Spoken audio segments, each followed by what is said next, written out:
Welcome, everybody, to the Notorious OTB, brought to you by the Sports Gambling Podcast Network. And, folks, as always, it's all good, baby. It was all a dream.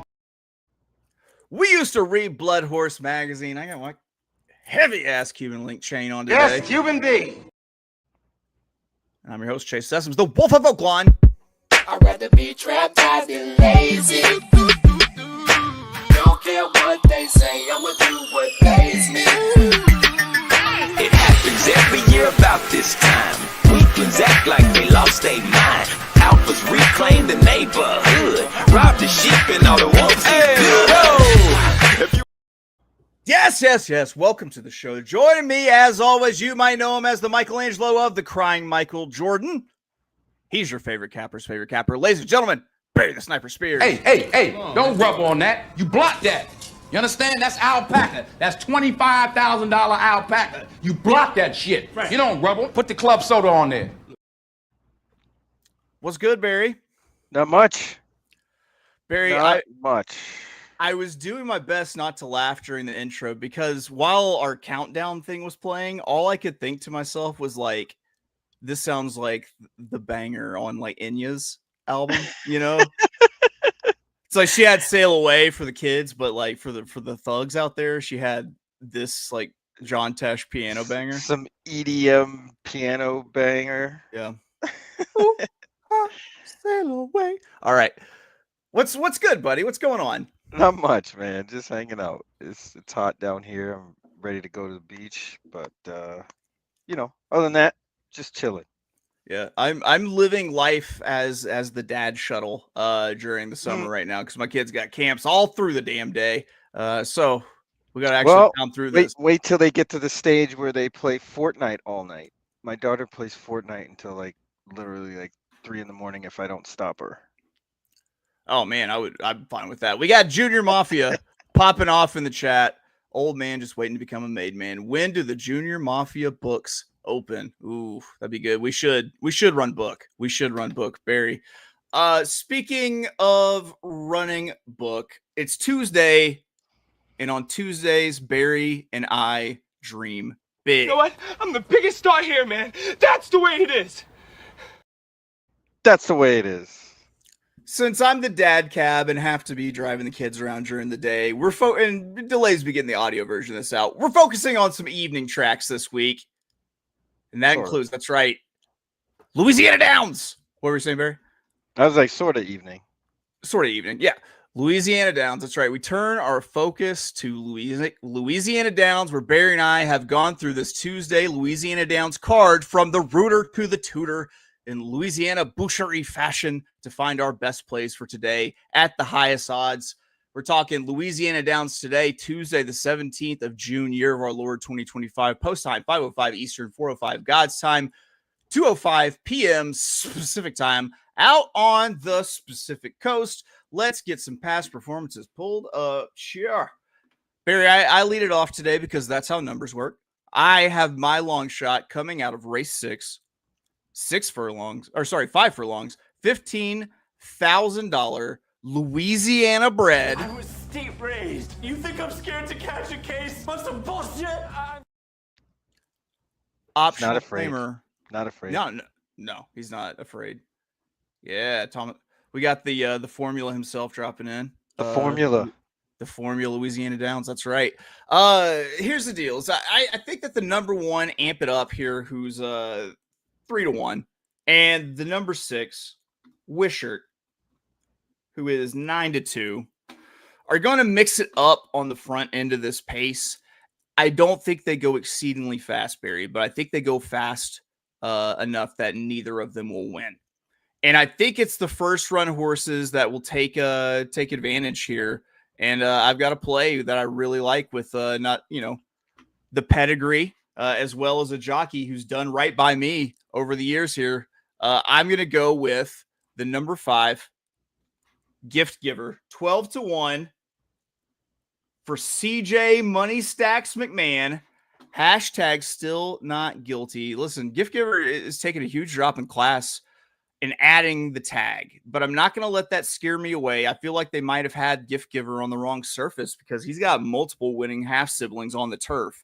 And from a pace setup standpoint, this horse makes a ton of sense and should be sitting the trip wide, stalking that pace of the number 1 Amp It Up and the number 6 Wishart.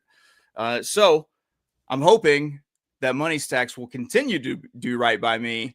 Let's do it. CJ McMahon, hashtag not guilty. Barry, do you have any thoughts on race 6?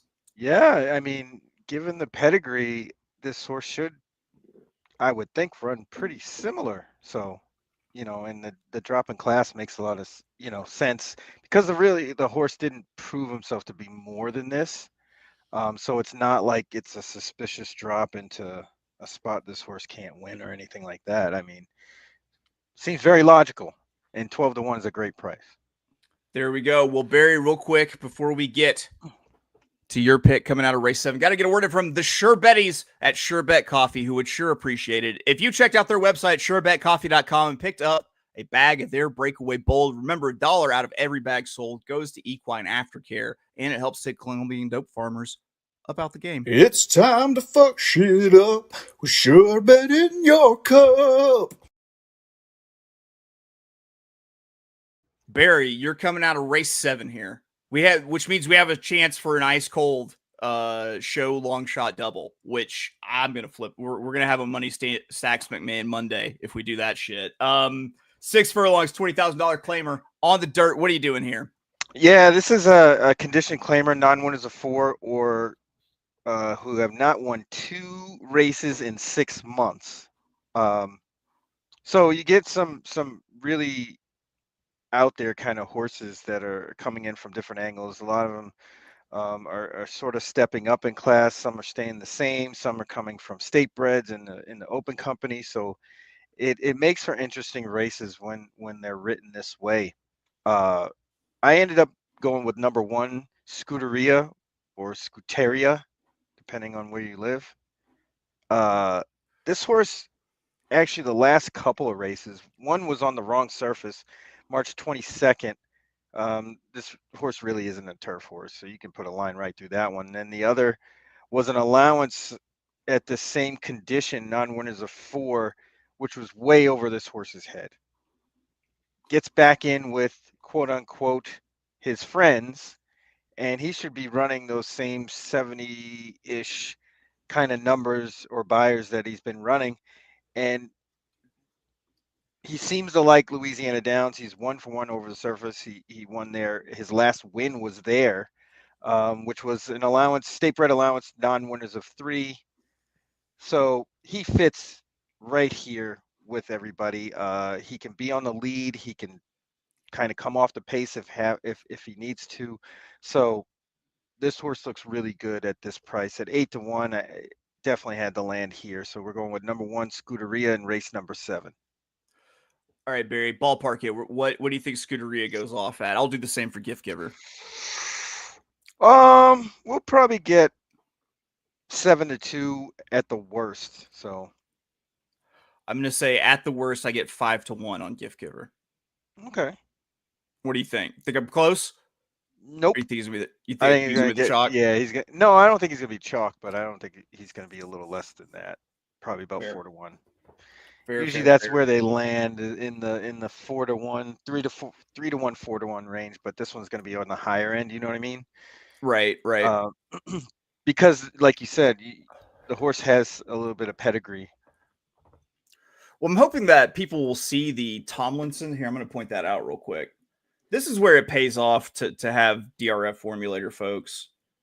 Look at the turf Tomlinson here, 184.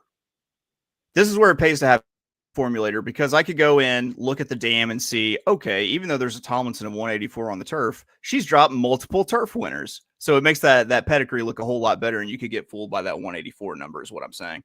Yeah, absolutely. I mean, just like anything else, you don't want to leave too many stones unturned. You know what I'm saying?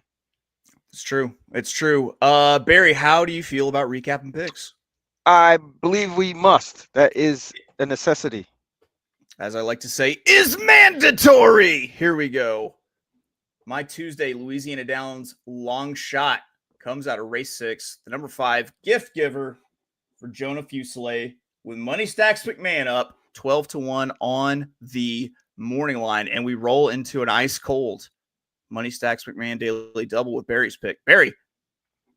So race number 7, we're going with number 1, Scuderia, 8-1 with the man Money Stacks up to the hoop. Let's cash this double. Let's cash this ticket. Let's cash all day. Hashtag still not guilty. Barry, something I just remembered I was going to tell you right before we started, but I'll just tell it in front of everyone. You know how I missed that pick 3 in the middle leg yesterday? Yeah, that was rough, man. You know how I had 2 scratches in that leg? Oh, so you hit. Did you hit? No, it was the 8-1 who on the morning line who won, and right, that should have been the very next horse that I subbed in after the scratches, but I just rolled with what I had. It hurts. It hurts. I would have hit the pick 4 too. It hurts.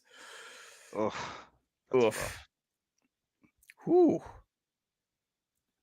Real quick, the formula chiming in here. He says he's got a long shot of his own today. Assiniboia, race 5. Otter Pop. 25. I love those things. I do. I love Otter Pop. I still eat those, actually. Got some right in my fridge. Yeah. My oldest kid, the summer between kindergarten and first grade, pretty much just subsisted on those sort of like Otter Pop, freezer pop things the entire time. Just nothing but colored corn syrup. She knows what's up. She knows where the good stuff is. True. All right, I'm going to find a drop to get us out of here. And that's going to be it for us here at the Notorious OTB, brought to you by the Sports Gambling Podcast Network. We'll see you tomorrow. Tomorrow we're going to be talking Churchill Downs best bets, 9 a.m. Eastern, 8 a.m. God's time. We love you. Bye-bye. Go outside, nerd. Get out. Go.